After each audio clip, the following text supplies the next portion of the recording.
S'agit-il de héros intrépides qui ont tout osé pour sauver leurs camarades ou de rebelles dévoyés qui ont enfreint les règles d'engagement? En 2005, 2 opérateurs britanniques du SAS se sont retrouvés piégés au cœur de l'insurrection de Bassora, en Irak.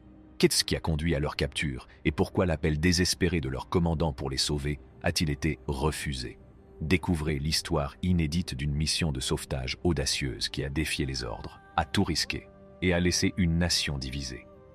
Au milieu du chaos et de l'insurrection qui sévissait à Bassora en Irak, en 2005, une mission clandestine entreprise par 2 opérateurs britanniques du SAS, sous le nom de code Alpha 1 et Alpha 2, est entrée dans l'histoire comme un récit audacieux de bravoure et de sacrifice. Faisant partie de l'unité d'élite Special Air Service, réputée pour son engagement sans faille, ces opérateurs étaient connus pour leurs compétences exceptionnelles et leur précision face aux dangers. Leur mission à Bassora était entourée de secrets et visait à endiguer les forces insurgées qui menacèrent la stabilité de la région. Mais ils étaient loin de s'attendre à la tournure périlleuse des événements qui les attendaient en ce jour fatidique. Dans l'ombre de la ville déchirée par la guerre, Alpha 1 et Alpha 2 se sont retrouvés compromis par un groupe de policiers irakiens. Une bagarre s'ensuit, au cours de laquelle l'un des policiers irakiens est blessé. Capturé et à la merci d'officiers de police corrompus ayant des liens avec des milices hostiles, les opérateurs du SAS ont été confrontés à une épreuve qui mettait leur vie en danger et qui mettait leurs principes moraux à rude épreuve. Alors que le soleil se couche sur Bassora, la situation se dégrade et la nécessité d'un sauvetage immédiat devient évidente.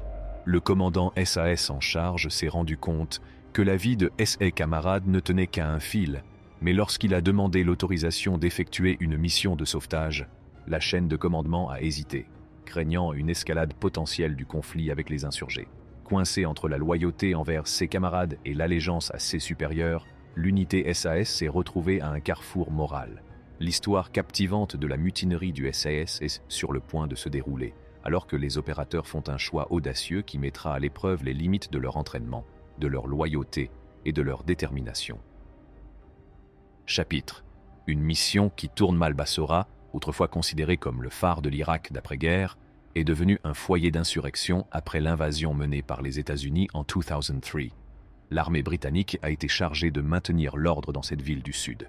L'objectif de l'unité SAS était d'observer et d'infiltrer les groupes d'insurgés irakiens qui avaient progressivement pris le contrôle des forces de police, celles-là même avec lesquelles les soldats britanniques étaient censés travailler pour rétablir l'ordre.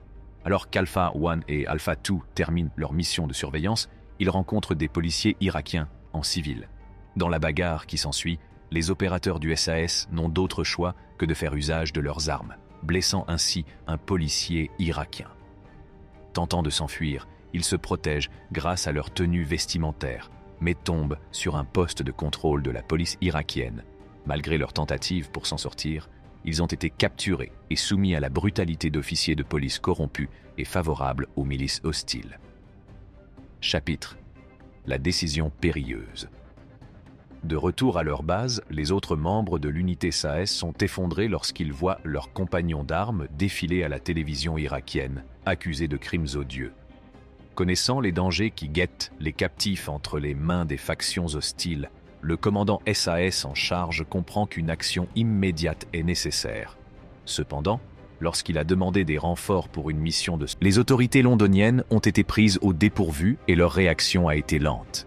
Malgré les avertissements du commandant au sujet de la situation périlleuse, ces appels tombent dans l'oreille d'un sourd, car le général passe outre à plusieurs reprises.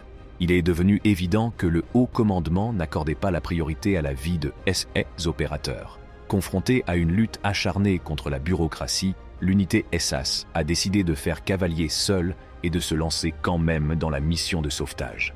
Quelques minutes plus tard, le C-130 décollait, emportant les audacieux sauveteurs vers le poste de police où leurs camarades étaient retenus prisonniers. Chapitre. Le périlleux sauvetage.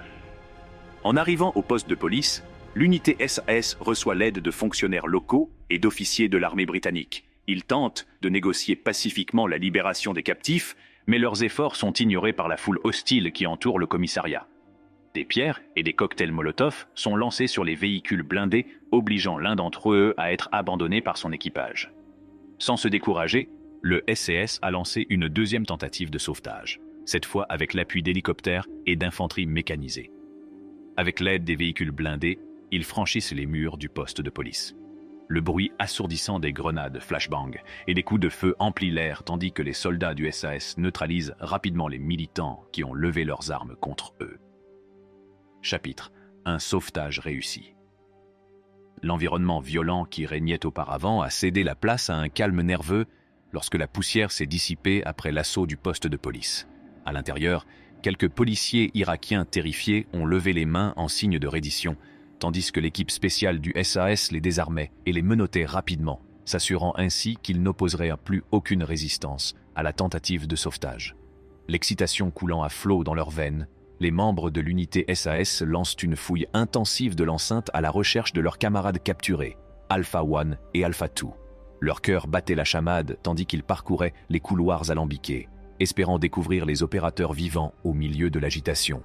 Finalement, ils découvrent les 2 agents SAS capturés, blessés et sans campement, mais étonnamment toujours en vie, dans l'endroit le plus improbable qui soit.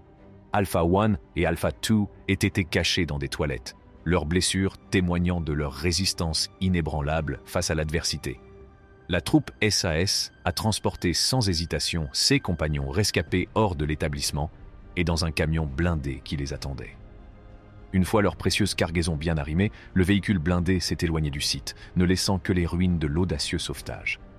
Le voyage de retour à la base s'est déroulé dans une ambiance à la fois tendue et détendue.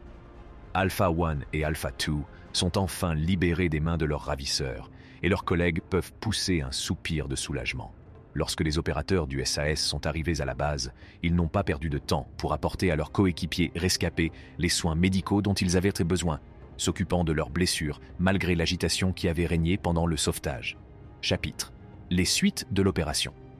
Bien que le sauvetage ait été célébré au sein du SAS, il n'a pas été sans conséquences. Une centaine de prisonniers parviennent à s'échapper au cours de l'opération et le gouvernement irakien exige des réparations pour les dommages causés au poste de police. Cependant, la nouvelle du sauvetage est parvenue au plus haut niveau du gouvernement britannique, suscitant un débat politique sur l'engagement du pays en Irak. L'opération de sauvetage de Bassora est devenue un exemple des dangers et des conséquences de telles actions militaires. Malgré la controverse, le gouvernement a décidé de ne pas punir les sauveteurs du SAS, car cela aurait été une pilule amère à avaler compte tenu de leurs efforts héroïques. Les dirigeants du SAS ont même menacé de démissionner en masse si leurs opérateurs étaient sanctionnés, soulignant ainsi la loyauté inébranlable de l'unité.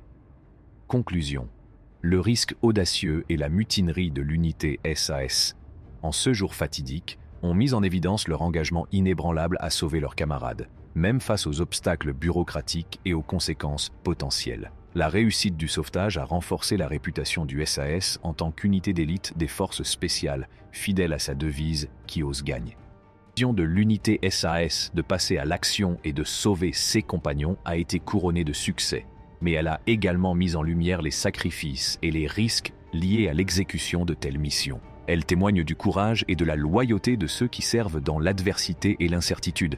N'oubliez pas d'appuyer sur le bouton « J'aime » et de vous abonner à notre chaîne. Merci d'avoir regardé.